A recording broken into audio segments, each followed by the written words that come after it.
Avant toute chose, prenez le temps de vous abonner à la chaîne YouTube. Cela mettra en pause et vous pourrez reprendre cette vidéo. Abonnez-vous car ainsi vous ne raterez pas les nouvelles vidéos santé que nous allons publier afin de vous aider. À noter que ces vidéos sont bien évidemment complètement gratuites. Venons-en au sujet de cette vidéo sur le vin rouge et notre intestin. Vous avez probablement entendu dire que le vin rouge pouvait être très sain. Mais vous avez probablement juste entendu parler des avantages des antioxydants et du resveratrol qu'on y trouve. Il y a une autre raison majeure qui fait que boire du vin rouge avec modération, c'est-à-dire 1 à 2 verres par jour maximum, peut être extrêmement sain au quotidien. Une étude publiée dans l'American Journal of Clinical Nutrition a signalé que les personnes qui buvaient 2 verres de vin rouge par jour, du vin rouge sec, pas du vin sucré, avaient des niveaux plus élevés de bactéries bénéfiques ainsi que des niveaux inférieurs de mauvaises bactéries pathogènes dans leur intestin.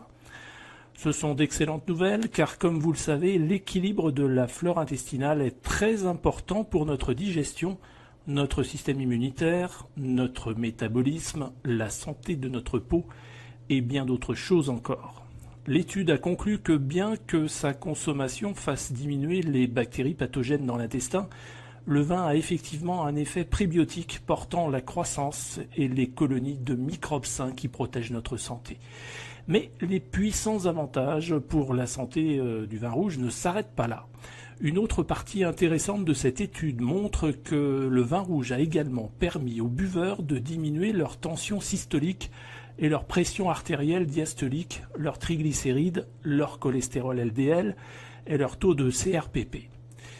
La CRP est une mesure de l'inflammation globale de notre corps. C'est donc une excellente chose de voir que l'association de vin rouge réduit cette inflammation.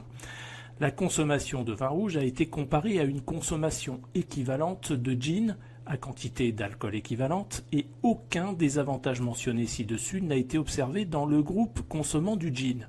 Cela signifie que les avantages étaient probablement liés au polyphénol et au resveratrol du vin rouge et pas nécessairement à la teneur en alcool elle-même, bien qu'il y ait probablement un effet synergique de l'alcool et d'autres composés dans le vin rouge, raison pour laquelle le groupe recevant le vin rouge désalcoolisé a obtenu beaucoup moins de bénéfices sur la pression artérielle.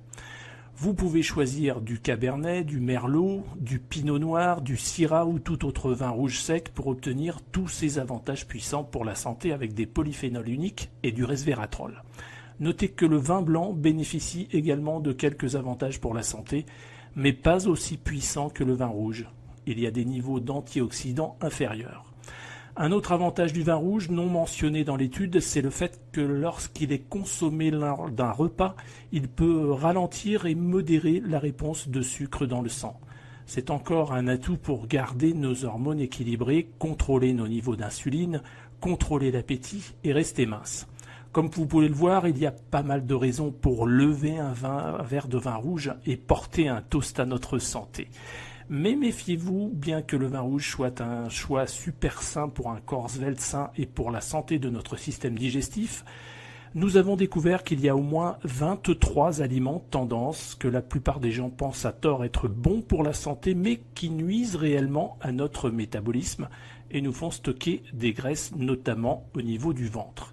Découvrez quels sont ces aliments qui nuisent au métabolisme grâce au lien qui se trouve dans la description de cette vidéo.